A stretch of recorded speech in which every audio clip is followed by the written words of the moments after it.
¿sí? Si sigue un percentilo, nos está hablando de que se va sosteniendo esa velocidad de crecimiento a lo largo del tiempo. El problema es cuando empieza a cruzar percentilos.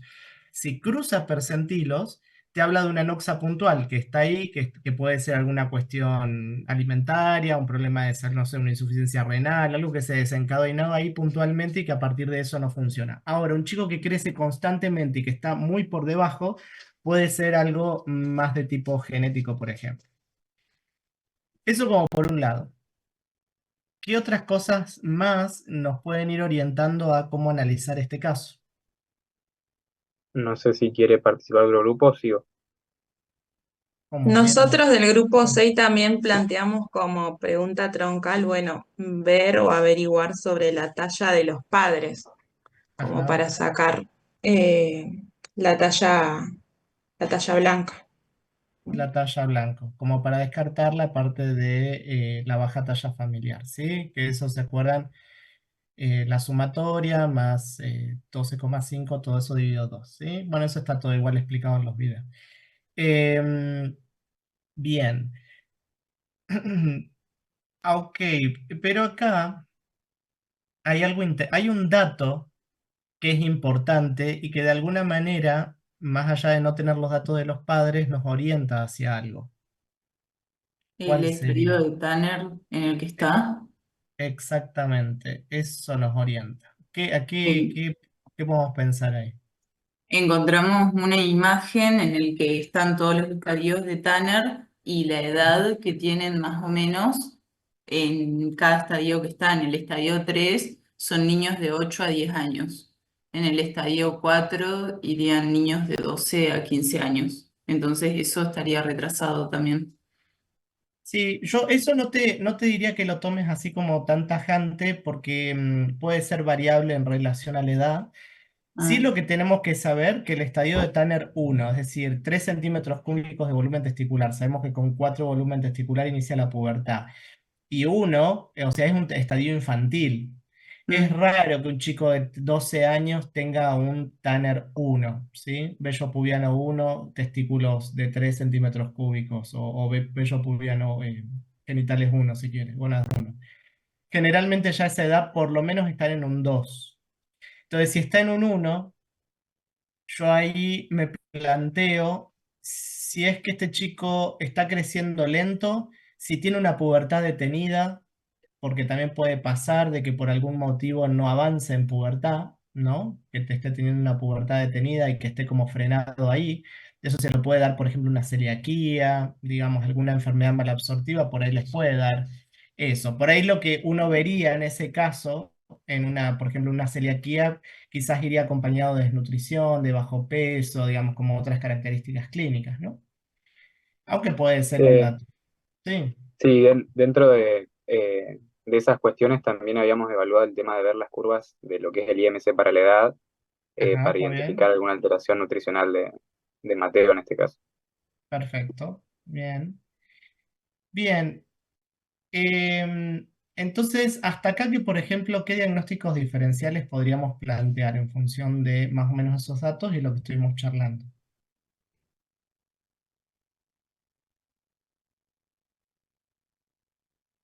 Eh, Nosotros ampliamos bastante como porque no sabíamos bien puntual.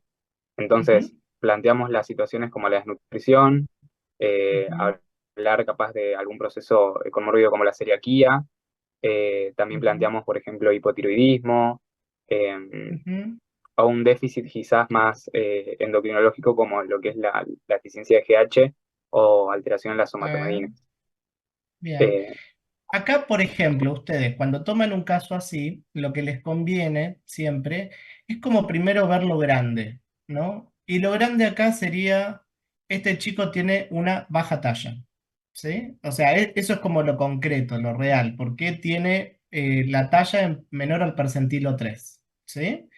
Entonces, ustedes se tienen que tomar primero como de ahí, baja talla. Listo, ese chico tiene baja talla hoy. Después, a partir de eso, ustedes empiezan a analizar, por ejemplo, esto que veníamos hablando, la curva de crecimiento y todo ese tipo de cosas. Pero además de la baja talla, les llama la atención que no tiene ningún signo puberal. Entonces ahí también empiezan a plantearse baja talla, ¿sí? Y no podemos todavía hablar de retraso puberal, ¿sí? Porque vieron que el retraso puberal es como a partir de los 14 en el caso de los varones, pero quizás hace un poco de ruido eso, de que no haya ningún signo puberal, ¿sí? Es como algo medio ahí incipiente, uno dice, estará como medio frenado esto, ¿no? Sí, con esos datos que tiene. Y a partir de ahí, empezar como a desmenuzar causas que estén, o diagnósticos, como decía recién el compañero, que estén más o menos relacionados un poco a esto, que es más o menos lo que comentó. Em, ¿Qué, digamos, podríamos hacer de examen complementario como para poder orientarnos hacia algo general, digamos, no irnos a una resonancia, una cosa así, pero algo como más general, como podríamos arrancar?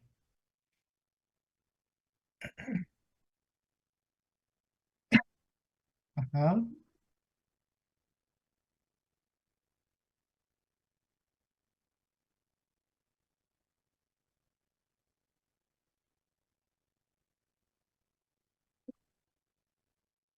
ajá, ujú.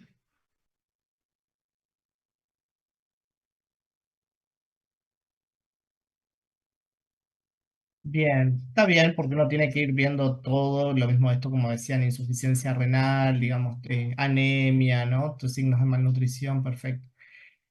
Pero si nos vamos como un poco más puntualmente a estas cuestiones que estamos analizando de baja talla, ¿sí? Más allá de estas otras causas, una de las cosas importantes a ver es el tema de las imágenes, ¿no? Que ustedes habrán visto, que siempre se pide radiografía de cráneo de perfil para ver la silla turca, y la otra que se pide es la radiografía de mano. ¿Por qué nos interesa la radiografía de mano? ¿Por qué vamos a hacer el diagnóstico diferencial con el retraso constitucional del crecimiento o lo que serían los maduradores lentos, ¿no? Que es lo mismo, retraso constitucional del crecimiento o madurador lento. ¿Por qué esto? Porque no teniendo el dato de los padres o asumiendo que, digamos, que no viene por ahí, ¿sí? O porque, ¿qué pasa? Seguramente lo que vamos a objetivar acá es que yo le voy a hacer la talla blanco, ¿sí? Y el chico, por ejemplo, supongamos que los padres estén en una talla blanco de un percentilo 50, ¿sí? Y el chico está en percentilo menor a 3, ¿no? O sea que ahí ya decimos, bueno, medio que esto baja talla familiar no es. Entonces le vamos a sacar una radiografía de mano, ¿sí? Que pedimos radiografía de mano izquierda con foco en tercer metacarpiano, que es como se solicita esta radiografía. Cuando le hacemos esta radiografía, puede ser que la edad ósea nos dé, por ejemplo, no sé, de 10 años, ¿sí? Nos da de 2 años más abajo. Ahora, cuando yo veo, por ejemplo, la altura que tiene que tener un chico de 10 años, quizás este chico le da en un percentilo normal, percentilo 25, un percentilo 50, si yo lo percentilara a los 10 años hoy, ¿se entiende? Y el Tanner también tal vez me daría normal para un chico de 10 años. En esos casos es cuando nosotros decimos que el chico está con un retraso constitucional del crecimiento. Es decir, está creciendo, pero más lento de lo que crecería otra persona. Va a llegar a una talla adulta más tarde que el común, digamos, de la gente, pero no es que no la vaya a alcanzar. Por eso es que es importante la edad ósea, porque justamente esta diferencia, esta discrepancia entre la edad ósea y la edad cronológica nos va a hablar de cierta normalidad, ¿no? Desde luego esto después pues, se sigue trabajando igual con endocrinología y demás, pero son las dos grandes variables de la normalidad que tienen que conocer muy bien, que es justamente esto, la baja talla familiar y el retraso constitucional del crecimiento o maduradores lentos. Pueden buscar o en las bibliografías y demás las grandes diferencias y las características que tiene uno y las características que tiene otro. Y cuando ustedes analizan estas dos grandes diferencias dentro de la normalidad, van a ver que en las dos la velocidad de crecimiento es normal, ¿sí? Siempre la velocidad de crecimiento en las variantes fisiológicas siempre es normal. Solamente se altera la velocidad de crecimiento cuando hay una situación algo más patológica, ¿sí? Bueno, en realidad este caso estaba orientado a que ustedes como que puedan analizar, como lo que estaban mencionando, causas de talla baja, ¿sí? Cómo se estudia una talla baja. eh, bueno, las distintas patologías asociadas, qué cosas podrían preguntar en la anamnesis, y como ustedes bien dijeron, es amplísimo. Esto es un pedacito que, pero da para hablar un montón. Y esto está lindo, interesante, si ustedes después se juntan en grupo, quieren charlar, pueden hacer un desarrollo mucho más ampliado de tal vez todo lo que no pudieron hablar hoy, como discutirlo y debatirlo más en grupo sobre cómo podrían estudiar y qué más, o hipotetizar, digamos, sobre cómo sería si tuviese esto o aquello, qué características clínicas tendría que tener además. ¿Sí? Bien, pasamos al segundo caso. El segundo Sí, caso, sí, con nuestro grupo nos había surgido la duda de si preguntaríamos antecedentes prenatales en él, porque como ya tiene 12 años, sí, es como que, no sé, por ahí pensábamos en alguna infección, en las serologías del embarazo, está en un bien. RCIU, pero bueno, no sabíamos si lo podíamos aplicar por la edad que tiene. Sí, sí, sí, sí. Ah, Los chicos que han sido prematuros extremos y todos ellos también, sí. Algo que a veces ocurre, no en todos, pero algo que ocurre en muchos chicos que han sido prematuros o prematuros extremos, es que hacen un rebote adipositario en la adolescencia. Empiezan con obesidad. Es como que hay una, no sé llamarlo resíntesis, pero hay como una especie de hiperplasia del tejido adiposo y empiezan como con más desarrollo de obesidad. Vieron que los chicos prematuros tienen un montón de consecuencias propias, digamos, de la prematurez. En el largo plazo se van desencadenando otras cosas y esa es una de las que a veces ocurre en adolescentes. Bien, ¿algo más que quieran decir de este primer caso, que quieran apuntar o algo de eso? Da para mucho, es difícil como conversar absolutamente todo, pero bueno, esas eran como las grandes cosas como que quería conversar con ustedes acá. ¿Sí? Bien, el caso 2 era Juan, un chico de 14 años que iba al control de salud, yo lo tengo por acá, tenía un bulto en su tetilla, ¿sí? Una ginecomastia de 3, la talla por encima del percentilo 97 y no quería revisarse los genitales. Bien, de este caso más o menos que estuvieron analizando, qué les pareció.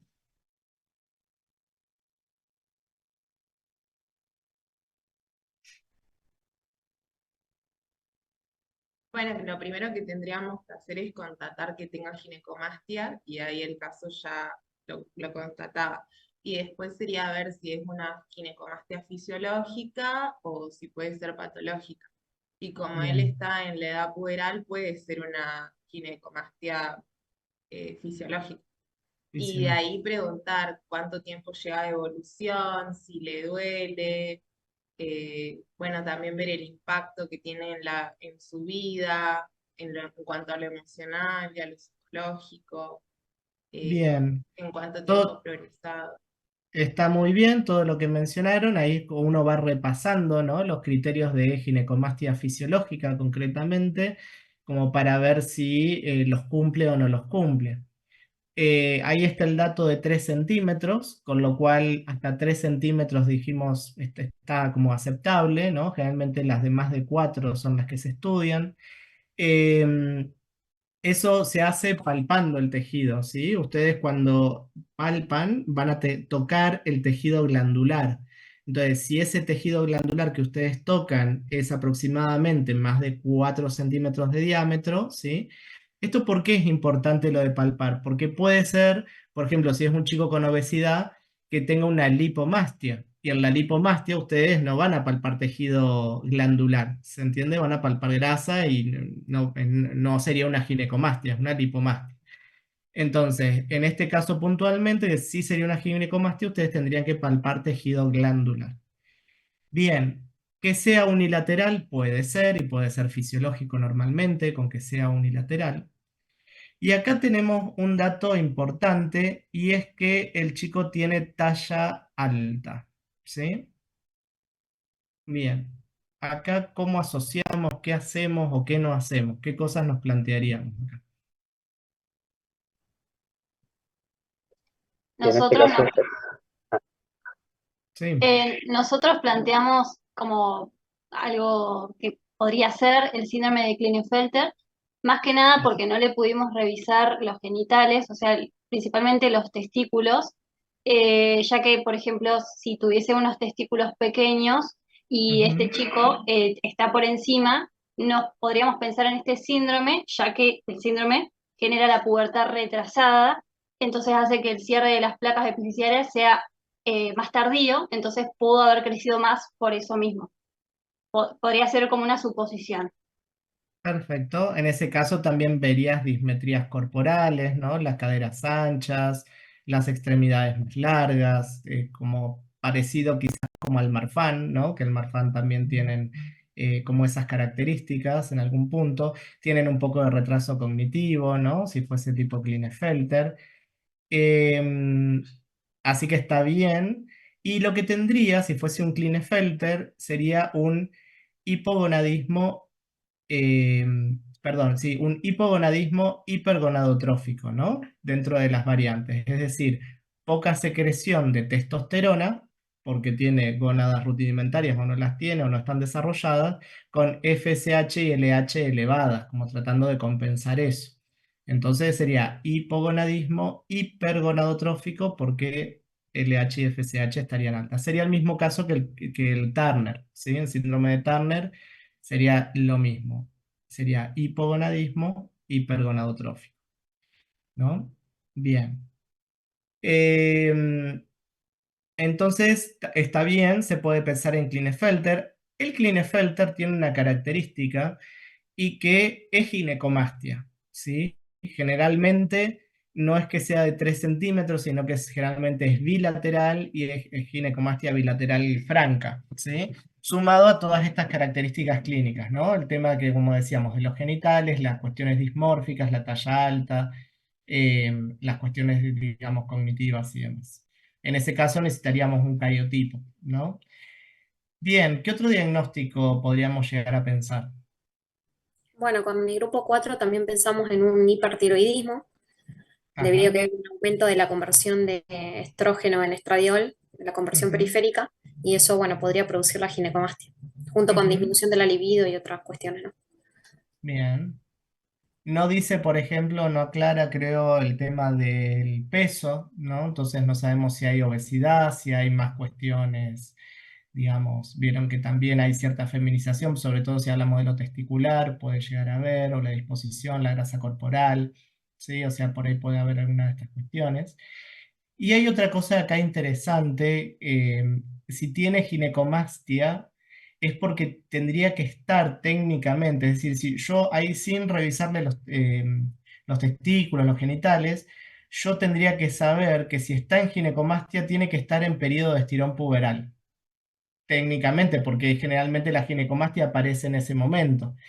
Entonces, si yo lo reviso, tendría que estar este chico en Tanner 4, ¿no? Que es lo esperado en un varón, que a diferencia, vieron que en la mujer, la menarca se produce entre Tanner 3-4 y la máxima aceleración de velocidad de crecimiento es premenárquica, es antes de la menarca. Entonces, si yo revisara a una chica cuando tuvo su menstruación, ¿sí? Me tengo que encontrar con un Tanner 3-4, sí o sí, porque es como lo esperado, porque es el momento en el que se produce. Y si estoy hablando de un chico que está con una ginecomastia, debería estar en el momento de máxima aceleración de su velocidad de crecimiento y debería encontrarme con un Tanner 4, ¿sí? Es ahí donde uno asocia y dice, supónganse de que yo este chico, así como está, lo reviso y tiene un Tanner 2. ¿Qué significa? Que todavía no llegué al 4, que es el momento del estirón. Y si ya en Tanner 2 está en percentilo 97, ¿hasta dónde va a crecer? ¿Me explico? Entonces, ahí yo me puedo plantear otros diagnósticos, un gigantismo, ¿sí? Un tumor hipofisario que esté generando un hipercrecimiento, me puedo pensar en otras cosas, ¿sí?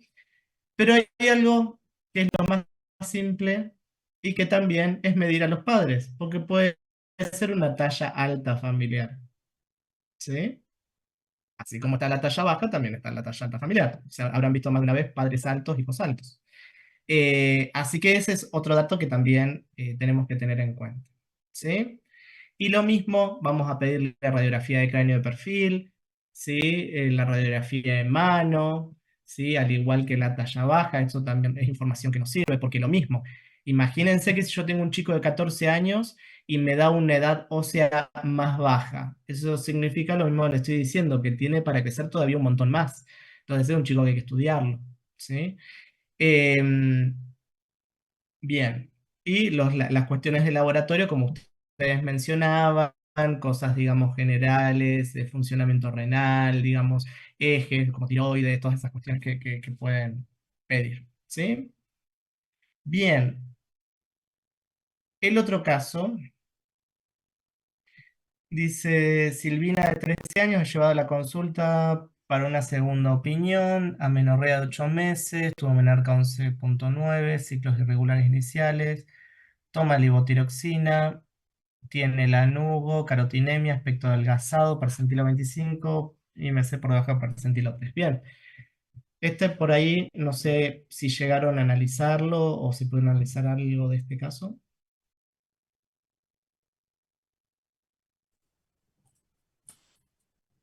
Nosotros con nuestro grupo pensamos que podría ser alguna especie de desfasaje en cuanto a la toma de medicación de levotiroxina. Nos interesaría preguntarle principalmente cuál es la dosis que consume, de hace cuánto que la consume, Ajá. si sigue con los controles endocrinológicos necesarios. Bien. Eso como Yo para lo que empezar. les... Bien, ahí te sumo un dato que no está, pero que está bueno como aclararlo. Vamos a suponer que esta levotiroxina la empezó a tomar un mes antes de la consulta, o sea, como reciente, ese diagnóstico, ¿no? Como, no como que venía de medicada hace mucho tiempo, sino como, imaginemos, ¿no? De que hace un mes que empezó a tomar levotiroxina.